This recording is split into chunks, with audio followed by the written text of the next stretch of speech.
Bonjour à tous et à tous, bienvenue sur Médien TV Afrique. Ravi de vous retrouver pour un nouvel entretien ici à Tanger à l'occasion de la 14e édition du Forum international des Meddays. Cette année, on s'intéresse à la thématique suivante, de crise en crise vers un nouvel ordre mondial.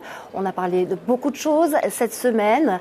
J'ai la grande chance d'avoir aujourd'hui un invité prestigieux, Pierre Lellouche, député français, ancien ministre de l'Europe, et il a également présidé l'Assemblée parlementaire de l'OTAN. Aujourd'hui, on a parlé à l'occasion du panel auquel il a participé de l'OTAN. Atlantisme égale immobilisme. On va tout de suite en parler avec lui. Pierre Lellouche, bonjour. Bonjour à vous. Alors, lors de ce panel auquel vous avez participé, on a beaucoup parlé de l'OTAN, de ce qu'il est, et derrière, évidemment, il y a la guerre en Ukraine, qui a été donc déclenchée par Moscou. Vous avez tout de suite mis les pieds dans le plat en disant que c'était une erreur monumentale de la part de Vladimir Poutine, une erreur même historique qui allait avoir des conséquences graves sur la Russie, sur les Russes, mais aussi dans la région et même au-delà. Ah oui, cette affaire est une catastrophe. Mais une catastrophe prévisible depuis très longtemps, parce que la question posée, en fait, dans cette affaire, au départ, on n'en est plus là, malheureusement. Aujourd'hui, c'est devenu quasiment une affaire civilisationnelle. Poutine considère que l'Occident est en guerre contre la Russie, et nous considérons, enfin certains considèrent, qu'il faut renverser Poutine et changer la nature de la Russie et la guérir de son ADN impérialiste. Ça, c'est la situation aujourd'hui. Mais au départ, de quoi s'agissait-il ? Il s'agissait de savoir quel était le statut international de l'Ukraine. Pays neutre, un pont entre l'Occident et la Russie, ou bien membre de l'OTAN. C'est ça la question qui se posait. Est-ce que c'était, en gros, le statut de la Finlande et de l'Autriche après la Deuxième Guerre mondiale, ou bien est-ce que l'Ukraine allait intégrer l'OTAN? Et la bataille, elle a lieu, au fond, depuis l'effondrement même de l'Union soviétique, il y a 30 ans.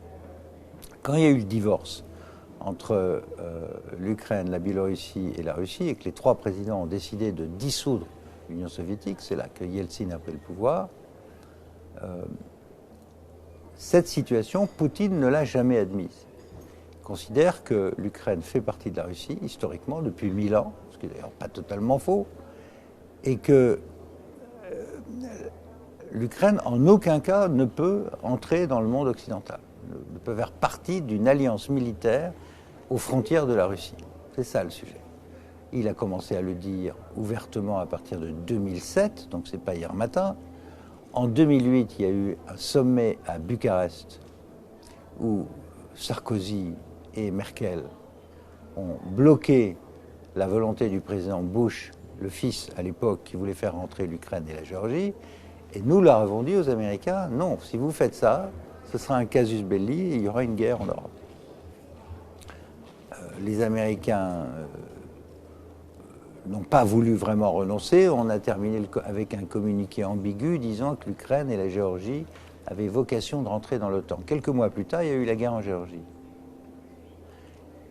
Quelques années plus tard, là on est en 2008, 2014, Yanukovych, qui était pro-russe, est renversé, toujours sur la question de savoir si l'Ukraine doit passer à un deal avec l'Europe ou pas. Il est renversé, les Russes considèrent que c'est un coup d'État organisé par les Américains et ils envahissent la Crimée. Donc la guerre, en réalité, elle a commencé depuis 30 ans. Elle s'est militarisée de plus en plus depuis 2008-2014. Et là, on est dans une phase dure qu'on aurait pu éviter, car rien n'obligeait. Et tous les gens sérieux à Washington sont du même avis que moi, rien n'obligeait d'amener l'Alliance Atlantique aux frontières de la Russie.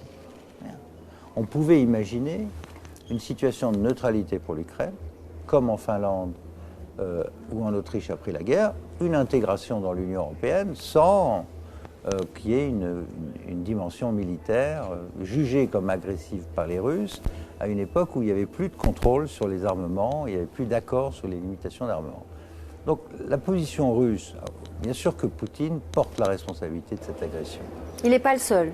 Mais je pense que si on regarde un peu l'histoire, il faut qu'on se regarde nous dans le miroir. Tout à fait, c'est ce que et vous voir avez les erreurs que nous avons pu commettre pour amener ce pays qui est sorti du communisme. Moi, j'ai vécu ça. J'ai vécu l'arrivée de Gorbatchev puis de Yeltsin. Les Russes voulaient revenir dans la famille européenne, mais on ne les a pas aidés. Les Européens sont responsables aussi de cette situation. Les Américains et les Européens n'ont pas été assez inclusifs avec la Russie. On n'a pas su concevoir une politique. On les a aidés à franchir le désastre de la Révolution, parce que c'était en ruine, l'Union soviétique. Il y a une période où ils avaient vraiment besoin d'aide. On ne les a pas aidés. Et en même temps, on a désarmé complètement. On a réduit nos dépenses militaires, donc on n'a pas fait l'inclusion, on n'a pas fait la dissuasion. Et en plus, on s'est mis dans leurs mains, sous l'influence de l'Allemagne, qui a arrêté son programme nucléaire et qui a choisi du gaz russe en très grande quantité parce que c'était pas cher. Donc tout le modèle économique allemand est devenu européen à cause du poids de l'Allemagne. C'était du gaz russe pas cher et le marché chinois, avec des produits fabriqués, des automobiles surtout fabriqués grâce à l'énergie russe. Et donc on s'est mis dans la main des Russes, sous une dépendance totale militaire à l'égard des États-Unis. Donc dans cette affaire, on ne contrôle rien. Et donc quand il y a eu cette histoire d'élargissement de Crimée, etc., il y a eu un moment, un processus qu'on a appelé le processus de Minsk, où les Français et les Allemands ont essayé de revenir dans le jeu et de convaincre, d'une part, les Russes de sortir leurs moyens militaires qui étaient dans le Donbass, et d'autre part de dire aux Ukrainiens de trouver une solution pour ces populations sous forme d'autonomie, parce qu'ils parlaient russe, ils voulaient aider les Russes. Les Ukrainiens n'ont pas voulu en entendre parler, parce qu'ils s'étaient divisés. Les Russes, naturellement, ont laissé faire, et puis nous, on a continué à faire, et les Allemands ont fait Nord Stream 2. Rappelez-vous, le plus gros tuyau de gaz, il a été construit après l'invasion de la Crimée. Donc on s'est mis dans une situation sans issue. Ni inclusion, ni dissuasion et dépendance maximum. Et le cours des choses a fait que l'année dernière, en 2021, il y a eu un événement quand même important qui était le retrait calamiteux des Américains en Afghanistan, dans des conditions épouvantables. Plus de 20 ans de présence, ils sont sortis dans une situation d'extrême faiblesse, en tout cas jugés comme extrêmement faibles par Poutine. Et Poutine a dit, bon, puisqu'ils sont par terre, je vais en profiter pour foncer avant qu'il ne soit trop tard.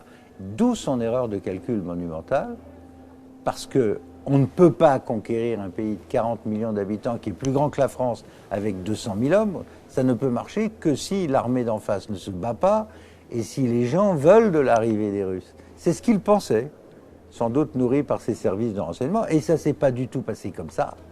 Les Ukrainiens se sont battus nourris par des renseignements américains en permanence. Donc les Américains savaient parfaitement où allaient arriver les Russes, à quel aéroport, à quelle heure, etc. Ils étaient attendus, ils ont subi des revers militaires considérables dans les premiers temps. Et à partir du mois d'avril, les Américains ont compris que la guerre pouvait changer de nature si on donnait énormément d'armes.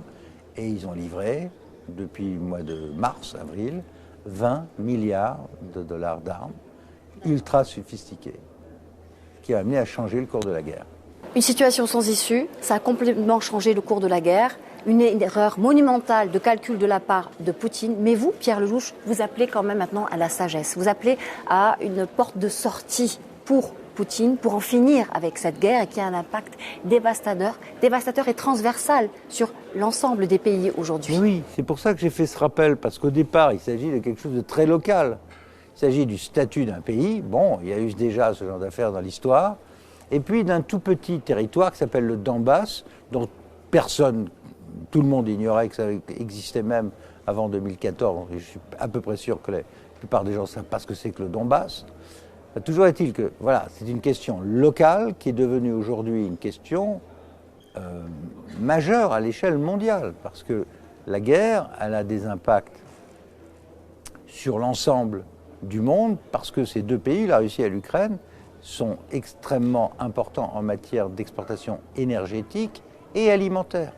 Donc quand vous bloquez les prix des aliments et de l'énergie, qu'est-ce que vous faites ? Vous créez un système d'inflation hors contrôle dans tous les pays, une dépression. Là, on est en train de rentrer en récession en Europe.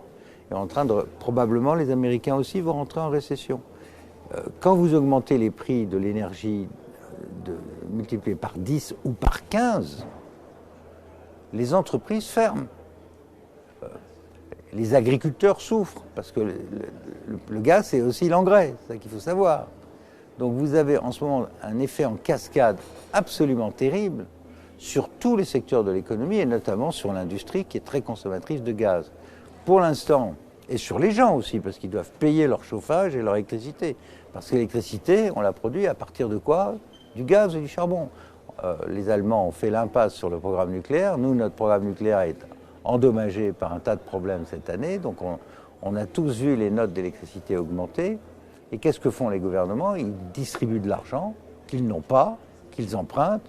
Donc ça continue à fabriquer de l'inflation et surtout un risque systémique sur le système financier. Donc vous avez à la fois une crise économique, l'inflation, une crise alimentaire possible, une crise énergétique. Et tout ça a des conséquences mondiales qui touchent tous les pays du monde. C'est pour ça que beaucoup de pays dans le Sud, dans ce qu'on appelle aujourd'hui le Grand Sud, entièrement disent arrêtez votre affaire. On va y venir justement. Arrêtez votre affaire. Moi je dis depuis des mois, non seulement que ça aurait pu être arrêté avant, mais qu'il faut l'arrêter tout de suite, parce que d'abord, il y a toutes ces conséquences-là, et deuxièmement, il y a toujours un risque de dérapage. Parce que si la guerre déborde à l'intérieur du territoire de la Russie, alors on peut avoir des choses très difficiles. Mais il faudrait peut-être d'abord se mettre d'accord, et c'est peut-être là que le bas blesse. Vous parliez aussi d'une Europe qui n'était peut-être pas assez mature, ou c'était l'un des panélistes peut-être. Vous appelez à un réveil de l'Europe aussi. Est-ce qu'elle a les moyens justement de se lever et de contrebalancer cette influence américaine, ce leadership américain qui domine aujourd'hui sur le vieux continent? Si vous voulez, du point de vue américain, aujourd'hui, cette affaire est la meilleure affaire du monde. Tous les matins, ils devraient mettre un cierge à Vladimir Poutine au quartier général de l'OTAN. Il y a 2 ans, l'OTAN était considérée comme cliniquement mort par Macron. Trump voulait en sortir. Et tout d'un coup, l'OTAN revit. Les Américains vendent du gaz à la place du gaz russe. Ils vont vendre des centaines de milliards d'armes. Ils n'ont pas un seul mort. Et ils ont retrouvé leur leadership absolu en Europe. Pas mal quand même. En plus du message qu'ils envoient aux Chinois à Taïwan en disant « Regardez nos armes, elles sont très puissantes, elles sont en train de mettre en déroute l'armée russe ». C'est pas mal du point de vue américain. En dessous, c'est un peu pareil, parce que tout ça se déroule en Europe. Les conséquences sont calamiteuses bien sûr sur les Ukrainiens et sur les Russes. Tout le monde paye. Tout le monde paye. Mais bien sûr. Et les Européens, ils vont être dans la rue, ils vont avoir beaucoup de mal à payer leur note d'électricité et beaucoup vont perdre leur emploi. Parce que beaucoup d'entreprises ont fermé et beaucoup vont délocaliser. C'est ça qui se passe. C'est que une des conséquences de cette guerre, c'est du cannibalisme industriel où les industries vont aller là où l'énergie est pas chère. Et où est-ce qu'elle est pas chère? Je vous le donne en mille. Aux États-Unis, qui sont devenus producteurs de pétrole et de gaz. Donc c'est vraiment une très mauvaise affaire pour les Européens. Ce qui est complètement fou, c'est qu'ils y vont avec la fleur au fusil, exactement comme 1914, avec Madame von der Leyen qui toute la journée nous explique que c'est pour la liberté du monde et je sais pas quoi, et que si on les arrête pas en Ukraine, ils vont arriver à Paris ou à Berlin demain matin. Dans l'état où est l'armée russe, franchement, ça fait sourire. Il faut arrêter cette espèce d'escalade dans le verbiage moralisateur. Une surenchère et redescendre un peu sur terre, regarder la réalité, bien sûr. Mais c'est tellement facile de faire des effets de manche moralisateurs. Parce qu'ils ne sont pas les seuls à payer la note aussi. En Afrique, vous le disiez tout à l'heure. D'ailleurs, vous avez cité le Maroc en exemple. Vous avez applaudi sa manière de voir les choses, son positionnement, ses projets. J'aimerais que vous développiez par rapport à ça. Je crois que le Maroc est à l'image de beaucoup de pays. Ils sont proches, naturellement, de l'Europe, sont proches des États-Unis, les Marocains. En même temps, ils comprennent que cette histoire est une mauvaise affaire pour tout le monde, y compris pour les pays du Sud. Parce que les gens ont besoin de manger, ils ont besoin d'énergie. Bon, au Maroc, vous avez la chance d'être parmi les tout premiers producteurs, sinon le premier producteur en matière d'engrais. Donc, moins d'engrais qui vient d'Ukraine et de Russie, c'est plutôt meilleur pour le commerce marocain. Mais enfin, à terme, c'est pas viable. Il faut que l'énergie et les produits alimentaires retrouvent des prix normaux. Donc, tout le monde a intérêt à ce que cette guerre s'arrête, en tout cas au Maroc, en Afrique, en Amérique du Sud.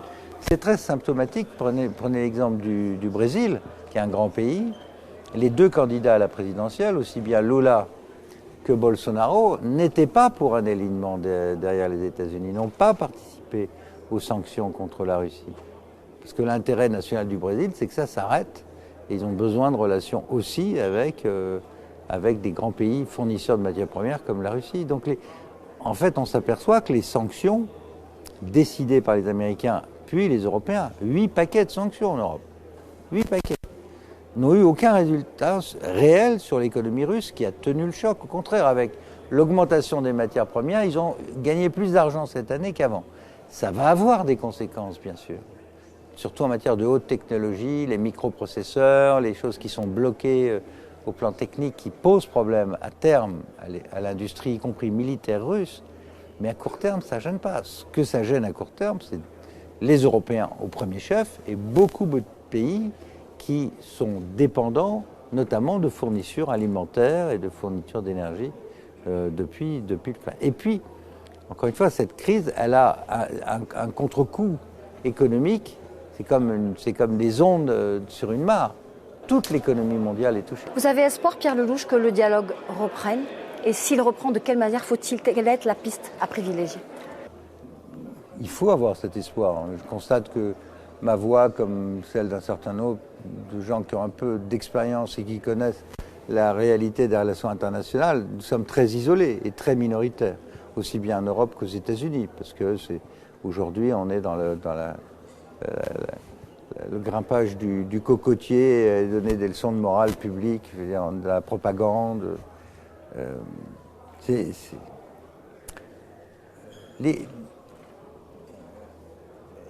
Les conditions d'une sortie de crise, elles sont connues. Elles sont connues. Il faut un cessez-le-feu. Il faut trouver une solution sur la Crimée.